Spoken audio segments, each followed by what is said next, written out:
سحری اور افطاری میں کیا کھائیں اور کن اشیاء سے پرہیز کریں جو کہ آپ کی صحت کے لیے بالکل بھی ٹھیک نہیں ہے۔ رمضان المبارک میں سر درد کی شکایات اور اس کا آسان علاج آج کی ویڈیو میں جانیں۔ مسلمانوں کے مقدس مہینے رمضان میں جہاں خصوصی عبادات کا اہتمام کیا جاتا ہے، وہیں اس ماہ سحری اور افطار کے لیے مختلف قسم کے پکوان بھی تیار کیے جاتے ہیں۔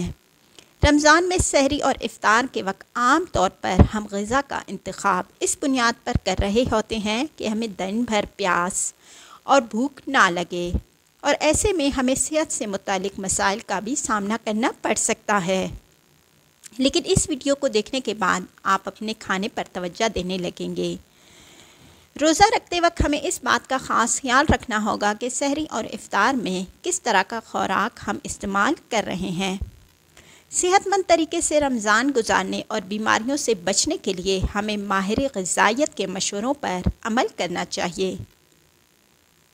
تو آج کی ویڈیو میں ہم آپ کو بھی ایک ماہر غذائیت کے مشوروں کے بارے میں بتاتے ہیں جو انہوں نے دیے ہیں۔ پاکستان کے شہر کراچی کے ضیاء الدین ہسپتال کی ماہر غذائیت ڈاکٹر کا کہنا ہے کہ رمضان میں ہمیں اپنی ڈائٹ کا خاص خیال رکھنا چاہیے اور ایسی خوراک کا استعمال کرنا چاہیے جو غذائیت سے بھرپور ہو اور آسانی سے ہضم بھی ہو سکے۔ رمضان میں اگر آپ اپنی ڈائٹ کا خیال نہیں رکھیں گے تو اس سے سینے میں جلن، بدہضمی جیسے مسائل کا سامنا کرنا پڑ سکتا ہے، اور ظاہر ہے روزے میں اگر اس طرح کے مسائل آپ کو پیش آئیں تو روزہ رکھنا بھی مشکل ہو جاتا ہے۔ تو اپنے روزے کو آسان بنائیں اور ماہر غذائیت کی باتوں پر لازمی عمل کریں۔ ماہر غذائیت کا کہنا ہے کہ اس سے بدہضمی اور بہت زیادہ پیاس لگ سکتی ہے، جبکہ تلی ہوئی چیزیں وزن میں اضافے کا سبب بھی بنتی ہیں۔ رمضان میں پکوڑے اور سموسے بھی ضرور کھائیں، لیکن آپ کو اس کی مقدار پر دھیان رکھنا ہوگا۔ سحری کے لیے سب سے بہترین غذا کیا ہے؟ سحری کے لیے سب سے بہترین غذا ماہر غذائیت کے مطابق رمضان میں اپنی صحت بہتر رکھنے کے لیے سحری میں آپ لال آٹے کی چپاتی یا ملٹی گرین ایک سے زائد اناج، جو گندم سے بننے والی ڈبل روٹی، بریڈ کا استعمال کریں۔ ان کے بقول سحری میں آپ لال آٹے کی چپاتی کے ساتھ حلیم یا دالوں کا انتخاب کر سکتے ہیں، کیونکہ یہ پروٹین سے بھرپور ہوتا ہے جو کہ آپ کا پیٹ بھرا بھرا رکھتا ہے۔ ان کا کہنا ہے سحری کے لیے جو کا دلیا بھی ایک بہترین آپشن ہے، کیونکہ جو آہستہ آہستہ ہضم ہوتا ہے اور اس سے آپ کا پیٹ دیر تک بھرا ہوا محسوس ہوتا ہے۔ علاوہ ازیں سحری میں دہی کا استعمال کرنا بھی صحت کے لیے بہترین سمجھا جاتا ہے، لیکن ابھی اکثر جو ہے نا وہ علاقوں میں سردیاں ہیں، تو اگر آپ سرد علاقے میں رہتے ہیں تو دہی کا استعمال نہ کریں، یہ گلے کی خرابی کا باعث بھی بن سکتا ہے۔ لیکن اگر آپ اس طرح گرم شہروں میں رہتے ہیں، گرم علاقوں میں جیسے کراچی وغیرہ، تو آپ کھا سکتے ہیں۔ ہمیں اپنی ڈائٹ میں 3 چیزوں کو کم کرنے کی ضرورت ہے، جن میں میدا، چینی اور چاول شامل ہیں۔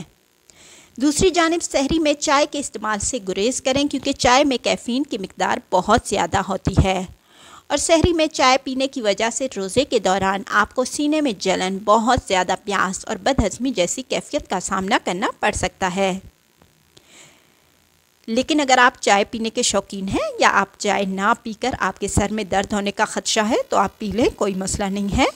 افطار کے لیے بہترین آپشنز کیا ہیں؟ افطار کے لیے تیاری کے لیے خواتین گھنٹوں پہلے کچن کا رخ کر لیتی ہیں اور طرح طرح کے پکوان جیسے سموسے، پکوڑے، دہی بڑے بناتے ہیں، لیکن ہم ان اشیاء کے استعمال میں توازن نہ رکھ پانے کے باعث صحت کے مسائل سے بھی دوچار ہو سکتے ہیں۔ ماہر غذائیت کے مطابق افطار میں چنے کا استعمال صحت کے لیے بہترین ثابت ہو سکتا ہے، کیونکہ اس میں پروٹین کافی مقدار میں موجود ہوتا ہے۔ اسی طرح آپ نے کیا کرنا ہے، ان کے بقول افطار میں پھلوں کا استعمال کرنا نہایت ضروری ہے، اور پھلوں کا استعمال لوگ ہمیشہ کرتے بھی ہیں، اسی لیے تو پھل اتنے مہنگے ہو چکے ہیں، کیونکہ اس سے آپ کا پیٹ دیر تک بھرا رہتا ہے، جبکہ فائبر سے بھرپور ہونے کی وجہ سے آپ کو قبض کی بھی شکایت نہیں ہوتی۔ آپ نے دیکھا ہوگا اکثر اوقات رمضان میں قبض کی شکایت ہو جاتی ہے، وہ بھی اس طرح بدہضمی کی وجہ سے یا اس طرح مختلف قسم کے کھانے کی وجہ سے۔ تو آپ نے مقدار برابر رکھنی ہے ہر چیز کی۔ رمضان میں تلی ہوئی اشیاء اور زائد نمک والی غذا کے استعمال سے متعلق ماہر غذائیت کا کہنا ہے کہ اس سے بدہضمی اور بہت زیادہ پیاس لگ سکتی ہے، جبکہ تلی ہوئی چیزیں وزن میں اضافے کا سبب بھی بنتی ہیں۔ اور سموسے بھی ضرور کھائیں، لیکن آپ کو اس کی مقدار بھی دھیان رکھنا ہوگا کہ آپ کتنا کھا رہے ہیں۔ ڈاکٹر کا کہنا ہے کہ کوشش کریں خوراک کے لیے ہلکی غذا کا انتخاب کریں۔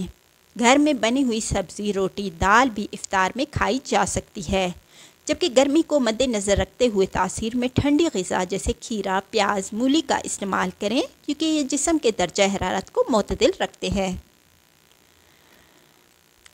اگر آپ کراچی میں رہتے ہیں تو آپ یہ استعمال کریں، ورنہ اگر آپ سرد علاقوں میں رہتے ہیں تو کوئی ضرورت نہیں ہے، کیونکہ سرد علاقوں میں روزہ الحمدللہ بہت اچھی طرح سے گزر رہے ہیں۔ رمضان میں سر درد کی شکایت اور اس کا حل۔ رمضان میں اکثر لوگ سر میں درد کی شکایت کرتے ہیں، جس کی ایک بنیادی وجہ پانی کی کمی ہے۔ تو ماہر غذائیت ڈاکٹر کا کہنا ہے کہ رمضان میں اکثر لوگوں کو پانی کی کمی کی وجہ سے سر درد کی شکایت ہو جاتی ہے۔ تو اس کا آسان حل یہ ہے، آپ پانی زیادہ سے زیادہ پیا کریں، جتنا ہو سکے اتنا پانی پی لیا کریں۔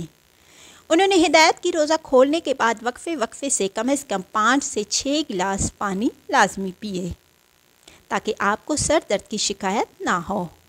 اسی طرح انہوں نے بتایا کہ ناریل کا پانی کی کمی پوری کرنے کا ایک بہترین ذریعہ ہے۔ ڈاکٹر نے بتایا کہ ناریل کے پانی میں موجود نمکیات جسم میں پانی کی کمی کو پورا کرنے میں مددگار ثابت ہوتے ہیں، اور اسے افطار کے وقت میٹھے مشروبات کے بجائے استعمال کرنے سے آپ خود کو تر و تازہ محسوس کرتے ہیں۔